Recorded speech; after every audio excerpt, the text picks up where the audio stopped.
Welcome to this week tweet review. Now, this week we've actually selected Alan Carr's tweets. And if I just, I'll just begin by summarising the tweet, and I'll read it verbatim and I won't analyse too much because we've got 20 minutes to do that. So, is that Sally Webster on Come Dine With Me? As usual, my guest in the studio is Jonathan. Hello, Jonathan. Hello, Jonathan. Thank you, Jonathan. So, this Alan Carr tweet, I mean, it seems to have come from nowhere.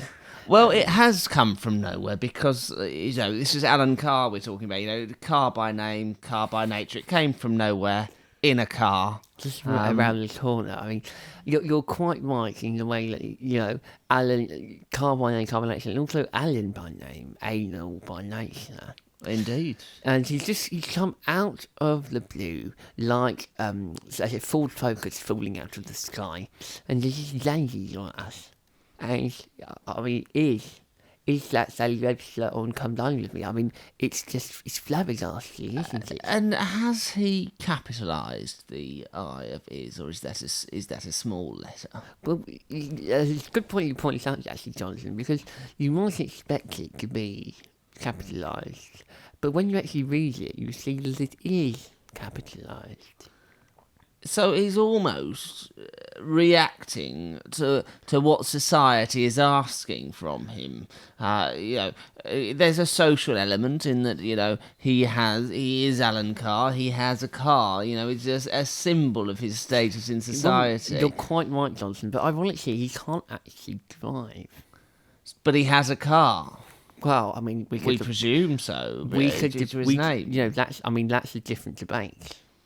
And, we could go along those lines. But it would be spoiling next week's show, which is under the theme of Does Alan Carr Have a Car? Yes. It would also get us into terribly sticky water, especially from a socio-political point of view. Absolutely. But, I mean, let's just go back to your point about the eyes. I mean, the capitalisation of is it's always been a hot topic, really, hasn't it?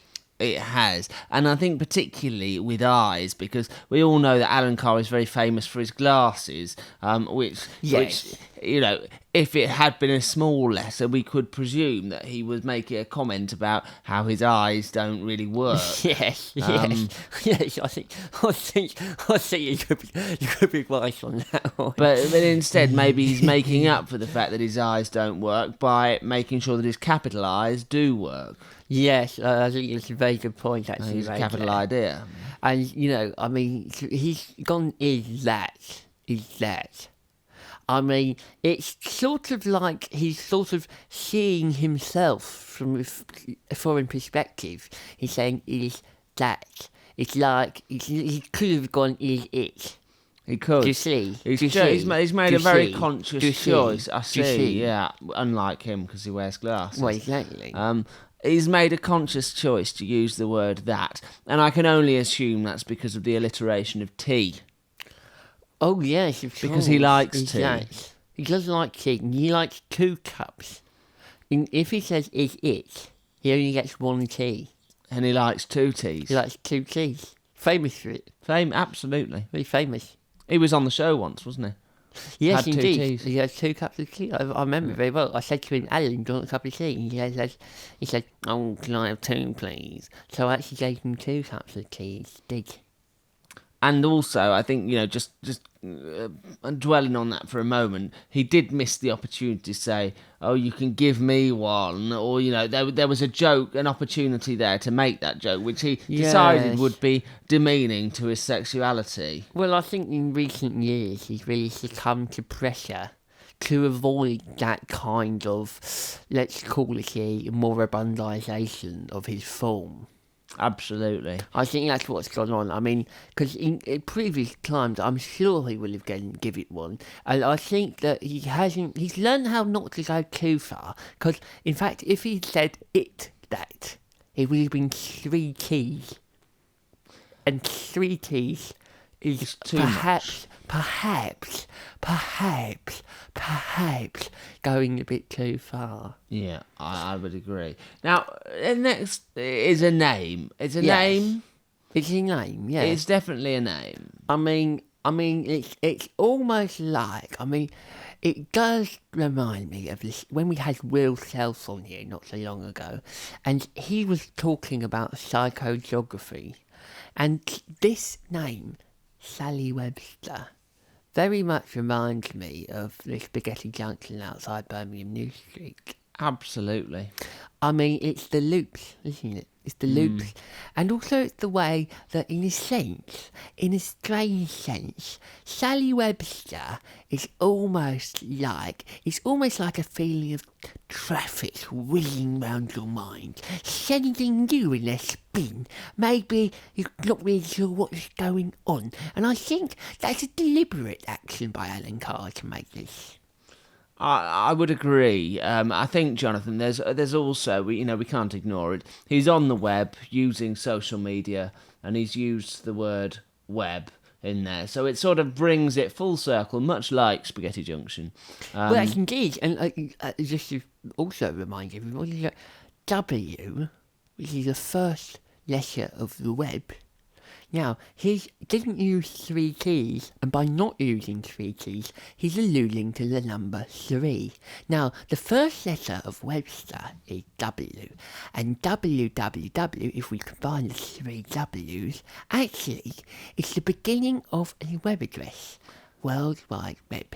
So actually, I think there's a secret message here. Yes, well, he's certainly, in a way, attempting to communicate an idea about the internet and how we all relate to the internet and how we relate to Twitter. Twitter, of course, also has 3 keys.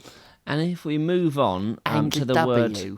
word come that's in there, not because there's anything we should be noting about that because of Alan Carr's sexuality, but there is... Perish the fault, Jonathan. Perish Indeed, the fault. Jonathan. But there is the letters COM, which obviously is the end of a web address. So, we've got the 3 T's, we've got the idea of 3, we've got the W, and then we've got the .com. He's certainly trying to subtly bring about a hint. It's very reminiscent, isn't it, of his early work in a sense. It's almost like he's coming full circle. Very much like a roundabout on a Spaghetti Junction. Yeah. Exactly, yes. So it's almost like Alan Carr saying to us, I've got a car, and I'm going to go round and round and go back to where I started. I think that is definitely it. And as you notice, I hate to jump ahead to the end, but this relates a lot to where we're going, because it says, is that Sally Webster on Come Dine With Me? Not you, not anybody else. He's specifically making it personal to him. I think also he is trying to invite. The tweet is an invitation because we've discussed this idea of a journey. He's going in a car. He's going round Spaghetti Junction. He's coming back to where he thought he was going to be. And he finishes the tweet with me ? And there's also the word come in there as well, not an innuendo. So yes, I see what you mean. Well, he's inviting us to go with him. Come with me ? He is, but there is definitely a sort of homoerotic undercurrent, and it's very subtle, the way that he implies it without being explicit. It sort of reminds me of the time in the 1970s when we had people like Lou Reed, like William J. Dafoe, like Billy Bob, like Maggie Bragg, and they all had that same real kind of sparkling talent of the ability to say, come on my face, without saying it. Without saying it. And obviously, because there's the reference to cars in here, we get the impression that this is an invitation to go dogging with Alan Carr. In the back of his car. But if you notice, he doesn't say it. Exactly, possibly. You'll notice, I'm sorry to interrupt, you notice what's important is not what he says, it's what he doesn't say. Indeed. Because that is what, the things he doesn't say, is what tells us about him, about his politics, about his social aspirations, and about his position in society as a whole, really. And I think really, it's reminiscent of the days when homosexuality was illegal, when people Yes, couldn't, indeed, yes. Yes. openly come onto the whole nation via Twitter, and now he's able to do that. But this is almost a sort of retro homosexual tweet. Yes, well, we've been speaking all this episode about coming full circle, and he's very much referring to the time when homosexuality was not only a taboo in public life but also illegal. And actually, "Come Dine With Me," as I'm sure you'll remember, was used by the likes of Stephen Crisp. Fry and Quentin Crisp. When Stephen Fry used to want to bum Quentin Crisp, they'd meet in the public toilets, but he would send him not a text, because it was all text. He'd send him a headed letter, and Stephen told us about his anecdote when he came on the programme. Send him a headed letter saying simply, "Quentin, come dine with me." That means we'll meet you in a public box in 15 minutes. Well, I think we've analysed exactly what Alan Carr was trying to get through via this tweet. So the only thing that remains for us to do is now to send a reply to Alan. So I'm going to do that now. Yes. And I am going to say thanks, Alan, for the invitation to go dogging with you. I will see you in the forest in Hampstead Heath in 2 hours. Very good. And of course, and we'll just oh, look at that! It's Stephen Fry's tweeted cunt Oh. Well, we can analyse that one next time. next week. So we'll see you then. Thanks for listening. Bye-bye. Bye bye.